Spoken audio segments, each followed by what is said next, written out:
Hey guys, good morning. Hope you had a good weekend. Thanks for coming and joining me on this video today. So I'm going to be speaking about loneliness today, which is a heavy video. I felt like it deserved its own video because it's so deep and so intertwined with grief. But I'm going to start on a positive note. I want to share a quote with you guys that I actually stole from my Mental Health Matters group. And I never heard it before, but it stuck with me. Like, it just kind of latched onto my heart when I heard it, and I wrote it down, and I just want to share it with you guys. God doesn't give you what you can't handle. He helps you handle what you've been given. Like I said, it stuck with me, and I wanted to share it with you guys because I think we're given stuff we don't want, right? We're like, no thanks, like I don't want that, take it back. But we gotta figure out how to handle it, and that just felt so uplifting to me. I absolutely love my Mental Health Matters space, and I wanted to share it with you guys because it's such a good tool. It is a group on Twitter, like a community group, and you just can come, sign in, it's free, and it's always random. You know, whoever wants to be in there comes, whoever doesn't. There's a handful of us that are like routine people that come every week, and then there's new people, and it's really cool because it's a space where people can come and just share anything. They get their weekly checkup in, they can be vulnerable, they can speak, or they can sit in the back of the room, you know, and just be quiet and just listen and gain encouragement and knowledge and just gems to help steer their life in the direction they want to go. This space has literally saved me. Like, I cry on there all the time. I share my deepest hurts and truths on there. I have so many people that just lift me up and pray for me, encourage me, and give me direction from there. This space is a massive piece to my story and my journey, and a massive reason why I've successfully come as far as I have in such a short period of time. And the space is led by two of my really good friends, Hoops Dream and then Better Minds, Better Bodies Lifestyle. They started this, it's almost a year old now, and everyone who comes is just always, there's such positivity there. People are like, wow, this is such a cool space, because it's not very common nowadays, you guys, that you find a space, especially for men and women, where you get to be completely raw and honest and just vent, cry, share what's going on, and people are just there to listen. So I encourage you, if you do not have a community or a friend or a counselor or somewhere that you get to have your safe space and be vulnerable and share your feelings, come check us out. It's amazing. It's every Wednesday, 9 a.m. in the morning Pacific Standard Time on Twitter, and it's called Mental Health Matters, and it's hosted by Hoops Dreams Ball. I was like, I'm not quite sure what his handle is. Hoops Dream Ball, I think, is his handle. But it's a really great space, and I just want to keep sharing resources, and anything that I have, I want to share with you guys, because I did not get here by myself. So I always say, recognize the people in your life that have pushed you to get here. And I encourage you to be willing to check things out and be open to embracing things. This is something that I opened and embraced, and I was never going to speak on this space because I don't like talking in front of a camera. You wouldn't know, would you? And because of them, these amazing friends and family and community that came behind me and just kind of lifted me up, I started sharing my story, and that's how we got here. And that's how I wrote down this comment, y'all, weeks ago, way before I even started doing videos. I had no idea that I was even going to share this with you. So be open, embrace, and it is so empowering when you let yourself try something that scares you. So that's my thing. Go check it out. Mental Health Matters. Now we're going to get into the nitty-gritty and talk about loneliness. And there's no fun way to really talk about this.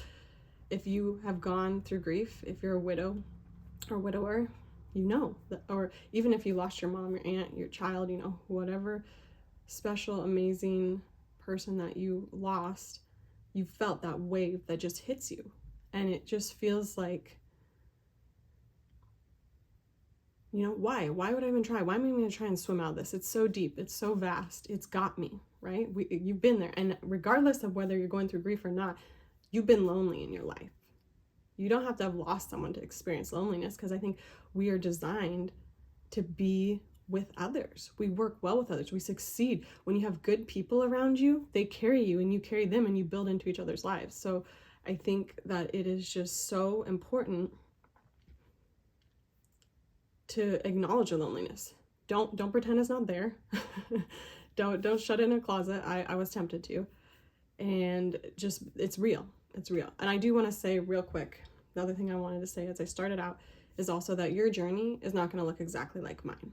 The things that I share in here is not like a steps 1, 2, 3, 4, 5, 6, 7, 8, 9, 10, follow my steps, and your journey is going to be the same as mine and you'll be good. I don't know what your journey is going to look like.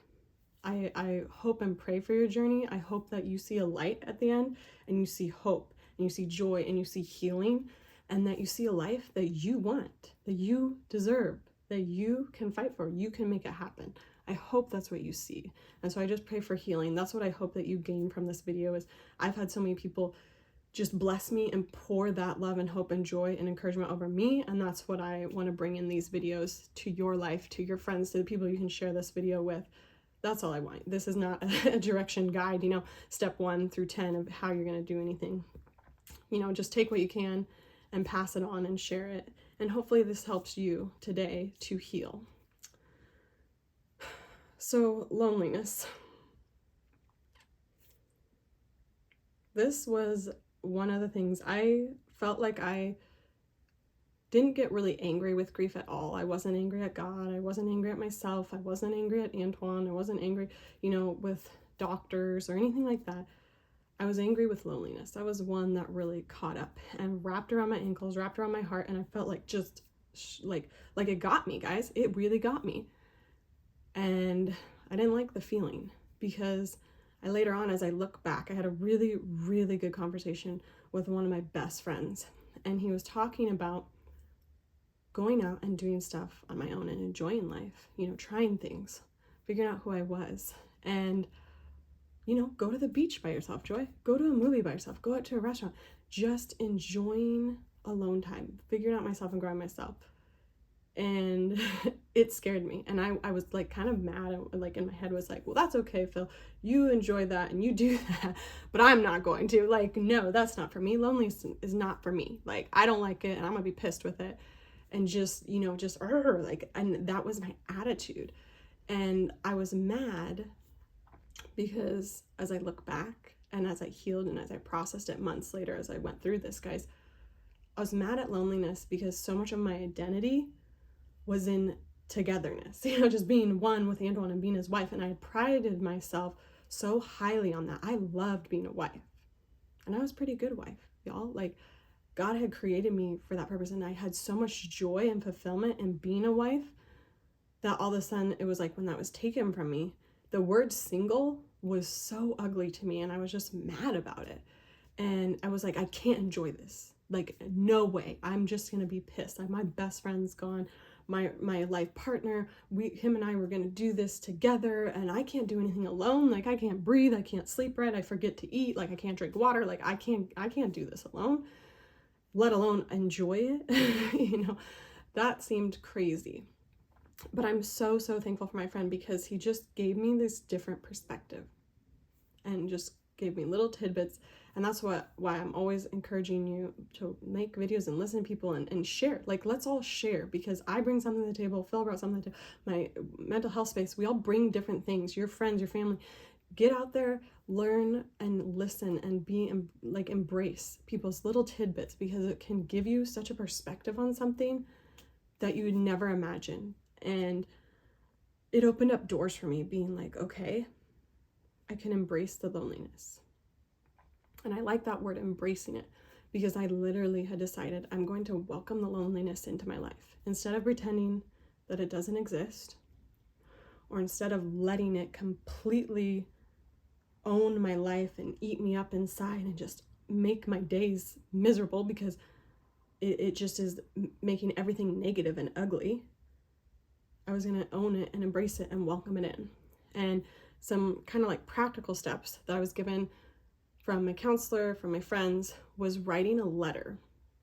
And I wrote, honestly, I want to encourage you, writing letters in grief has been really healing for me. So I wrote letters to Antoine. I wrote letters to myself. I wrote letters to my pain, letters to loneliness. But loneliness is where it all started. That was the first letter I ever wrote. And I sat down one night with my pen and paper, you guys, and I wasn't quite sure where I was going with this. It was once again where I was just embracing. I was going forwards in the dark, and I was going to embrace it. And I just had hopes that there was something better on the other side of this letter.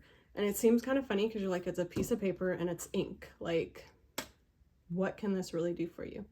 And that was my mindset a little bit, but I was hanging on to the hope. There's a little bit of hope because I really trusted my friends and my family and my counselor. I really trusted these people. And so if they were pushing for that, I was going to trust them and go forwards in the dark and take a step forwards and embrace. And I sat down and I cried and I cried, and it was late at night. My kids were already in bed. I was sitting in the dark in my bedroom writing this letter. And I wish I like still had the letter because I would read it to you guys, because I think that vulnerability and honesty is huge to share. And so I always want to be like that. So you can always ask me any questions. I'm very open, but I don't have the letter still.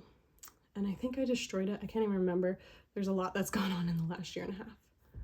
But the beginning of the letter was, "Dear loneliness, welcome, come into my life." And I want that word welcome and embrace to kind of stick with you, because that was the word, like, I probably had to like write it, like, you know, just when you're angry and you're just like basically you're carving it into a desk when you write it, because you're just mad with that word, because no way did I want to welcome loneliness. But I went for it, and I wrote this long, full front, full back letter to loneliness, and I just challenged it. I said, come on in, because I think that I'm making you so much scarier and so much bigger in my head. And I want to see how big you really are. How scary are you really, loneliness? What can you actually do to me? What power do you have over me? And I went on and I challenged this loneliness, and I said, you can be my best friend. Come sit with me every day, because I don't think that you have that much power. I think I'm giving you too much power, loneliness. And I just went off in this letter, you guys, and I cried, and I processed, and I released. And releasing, like, it has to happen. It's such an important part for healing. Whether you're on a grief journey or you're on a journey of finding yourself or going through something traumatic, releasing has to happen. And I think for women, it's so vitally important, because a lot of times we have to talk to process.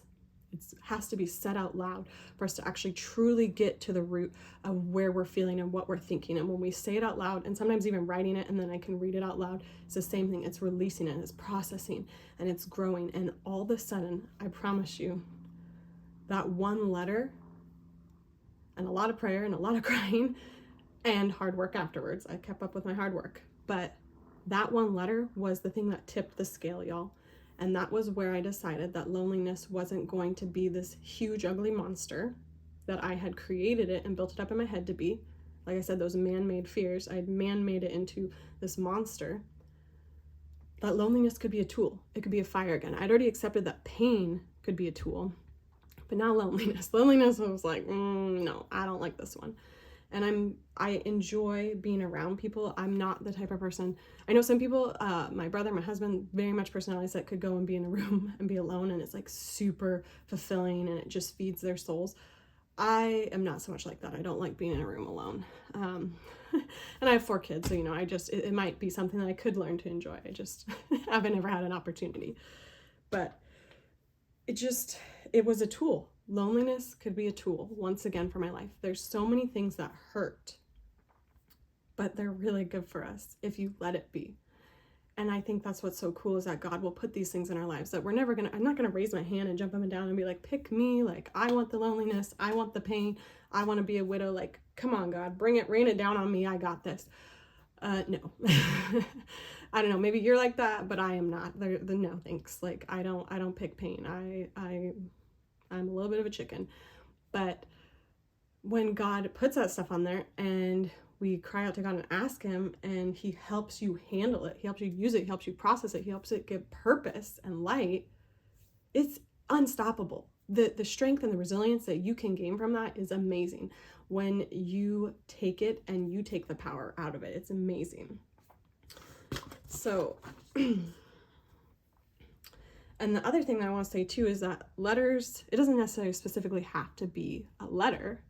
It can be going out on a long hike and just venting and like shouting it out to the wilderness, letting it out and getting releases.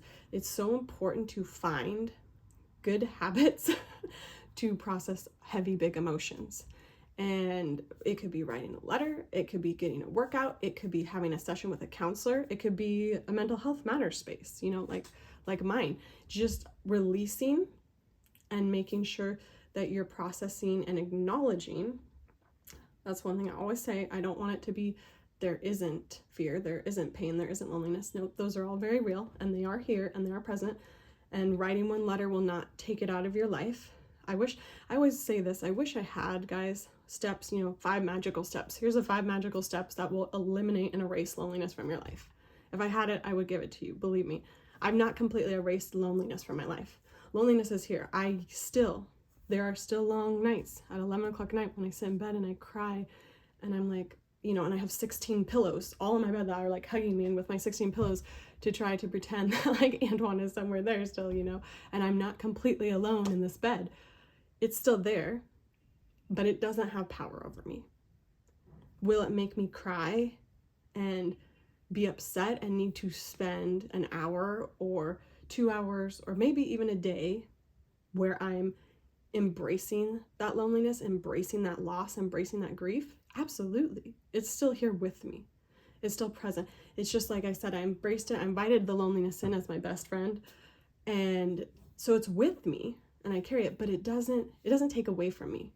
It only empowers me. It only encourages me when I feel that sadness or that loneliness, that I'm like, oh yeah, I have the power, because I know that Antoine doesn't want me lonely and sad. I know that my kids need to see me taking hard things in life and empowering myself, growing through that, reaching out to others for help, like Mental Health Matters and my best friends and my coach, Sarah, reaching out and using people, and just do not let it own you. So that's my short, long video on loneliness. I'm always open for questions, comments. If you need prayer, I'm here. I would love to hear from you guys. I'm going to keep making these videos, so I hope this blesses your day. Share it with someone if you know anyone. And if not, if it's just for you today, please take one little thing from this video that could maybe change your perspective, give you a little more light and a little more encouragement today, and lift you up. And who knows, like maybe you're ready to write a letter of loneliness, you know, write that letter to your loneliness, write that letter to your pain, write that letter to your fear, and call it out for what it is. All right, guys, have a great day.